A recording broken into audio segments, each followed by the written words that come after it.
হাই everyone, মোৰ আন এটি মিনি ব্লগলৈ আপোনালোক সকলোকে স্বাগতম জনাইছোঁ। এফালে গণেশ পূজাৰ মাদকতা, আনফালে আকৌ মুখলধাৰ বৰষুণ, বানপানী আৰু গুৱাহাটীৰ যান-জঁট। কিমান যে সমস্যা। আজিৰ বৰষুণ জাকৰ পাছত কোনে কি বেয়া পৰিস্থিতিৰ সন্মুখীন হ'ব লগা হৈছে সকলোৱেতো গম পাইছে ইতিমধ্যে। ময়ো অফিচৰ পৰা 5 বজাৰ আগতে ওলাই দিলোঁ আৰু ওলাই আহিয়ে কিবাকৈ এখন বাছ পালোঁ আৰু দিছপুৰৰ পৰা পল্টন বজাৰ পাওঁতে মোৰ প্ৰায় 2 ঘণ্টামান সময় লাগিছিলে।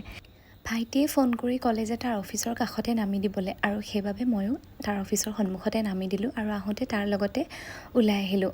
আৰু বৰষুণ তেতিয়া এৰিছিলে প্ৰায়। সেইবুলি অহাৰ সময়ত সি মোক গণেশ পূজা দেখুৱাই লৈ আহিলে। প্ৰথমতে আমি চালোঁ ফটাশিল আমবাৰীত পতা পূজাখন। তাত হেনো 41 ফুট ওখ গণেশৰ মূৰ্তি বনাইছিলে। ইমান যে ধুনীয়া আছিলে গণেশৰ মূৰ্তিটো। আৰু সেইখন পূজা চাই আমি বহুকেইখন পূজা চালোঁ পাণ্ডুত, আৰু তাৰে ভিডিঅ' এটা মই পাৰ্ট 2 লৈ আহি আছোঁ আৰু আপোনালোকক তাতে দেখুৱাম সকলোখিনি। যিহেতু 1.5 মিনিটৰ ভিডিঅ' এটাত সকলোখিনি দেখুৱাব নোৱাৰি, গতিকে 2টা ভিডিঅ' বনাইছোঁ মই। ভগৱানৰ ওচৰত প্ৰাৰ্থনা কৰিছোঁ সকলোৱে যেন ভালে কুশলে ঘৰ পায়, গণেশ বাবাই সকলোৰে মংগল কৰক, আৰু আমিও আপোনালোকৰ আশীৰ্বাদত ভালে ভালে ঘৰ আহি পাই গ'লোঁ।